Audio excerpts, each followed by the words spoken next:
Recap today, I didn't really talk to the camera at all. I was supposed to go kiteboarding in today for my second lesson, but last night they didn't know what the wind conditions were going to be like, so they said they call in the morning. They called at like 9 o'clock. They're like, yeah, we still don't know, because it was just very questionable. And then they called at 11 again and said, well, we're going to go to like the bay, like where they do it, at 1 o'clock. And we're like, okay, we'll meet you there either way, because we had to pay them and I want to get a t-shirt. So I got a t-shirt. And same thing on the back. So we got there about like 12:45, and it was quite windy. Like my hair was blowing everywhere. I was actually getting cold, like shivers and stuff, and it was kind of cloudy. 1 o'clock comes around and we're pumping up the kites, getting the harness on, wetsuit, everything, and the sun starts to come out and it's like not as windy, but we still went out, made the most of it. Started off on a 12-meter kite, then we switched to 14.5 meter, which worked better. The wind still wasn't very strong. It wasn't as strong as first day I went out. I was out there, I think, today on the water for 2 hours, whereas a couple days ago only on the water for 1 hour. I like got up a few times, not for very long. Like I didn't go from like point A to point C. I'd get like from point A to like right in middle ground. But it was more about like, I don't know, getting more comfortable with the kite. When something like questionable happens, trying to recover. Since there wasn't much wind, I'm definitely gonna use like the wrong terminology, but whatever. I had to like dive down like really hard, but then I couldn't get it like back up too well, and if I did, it like just went like this and just hit the water. Whatever. There's a few times where it would like go left and then I'd try to bring it back right, and I would, but then my board, I wasn't leaning far back enough, so then I just fall forward and then be dragged by the kite and try to like stand up. But I know it was fun. I had a great time.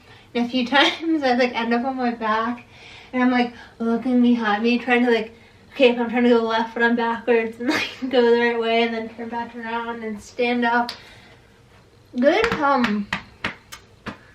takes a lot of core strength, I will say.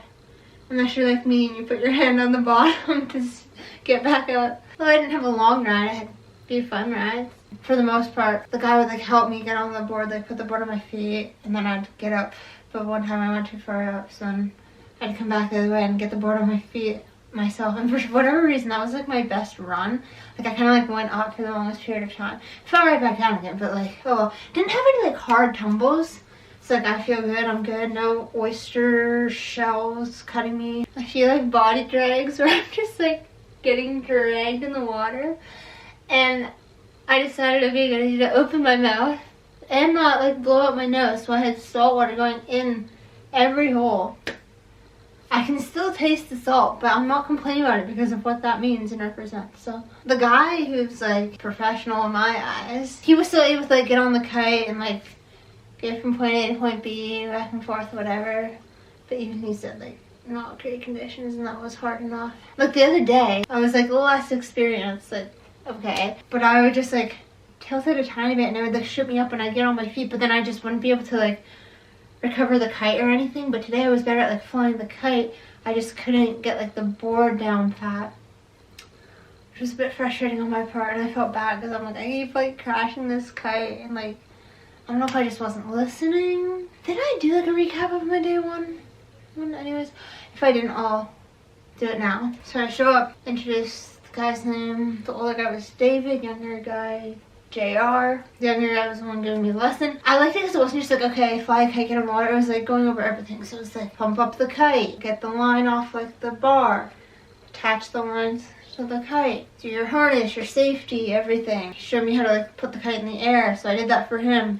He gets up and then he attached to me and I'm flying it. Just explaining everything really well so that I could get the best like comprehension. But I did have one wipe out. This is like right at the beginning. I'm like going like this, whatever, it's all good. And then all of a sudden it starts going wonky. And he's like, let go, let go, let go. If anything, I hold on tighter. And I go onto my butt and I'm getting dragged across this field on my ass. It's so funny. And then finally it registered in my mind to let go of the bar. That, I swear there's some sort of delay in me, because even like in hockey, they'll be like, push, like get to the puck. And I'll be like, well, push, okay, that means the light goes up, get out.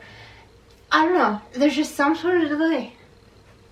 Once I realized like, okay, this is not a joke, I paid more attention, got more comfortable flying the kite, and I wasn't even expecting to go in the water, but then they're like, yeah, you know, let's go in the water. And I'm happy I did, because the wind conditions that day were better, so I wish I stayed there all night.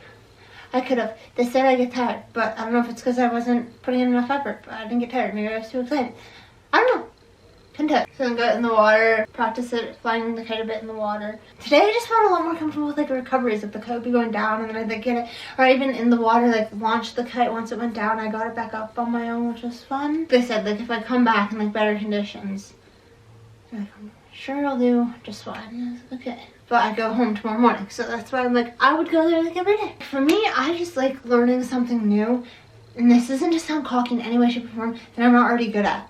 Like, I go to play these other sports and it's like, okay, but I'm not starting from bare minimum. And then it's not something that comes naturally to me, like catching and throwing a ball, whatever. It's something completely different. So having a kite in me, I freaking love that shit. Are you kidding me? Something new to progress at. Like, I like something that you can progress at. You can just keep getting better and better. And I like sports like that, because I feel like in a lot of things I've reached, like, obviously you can still get better, but like my maximum capacity. Like, say I'm at like 0 to 90 is a lot more fun and progressive than going from 90 to 100. That's really hard to do, but I like trying new things and going from 0 to 90. Thank you for watching so far. Having a great time. Actually, not really. No. Balance and finesse. Is it really? Yeah. That's why women learn quicker than men. Because men try to muscle it, and you can't. You're not stronger than the wind. Makes sense. Yeah. Women are usually easier to teach for 2 reasons. They listen. That's the one. Just saying. And they try to muscle live it. with these 3. You're outnumbered. I saw that long ago.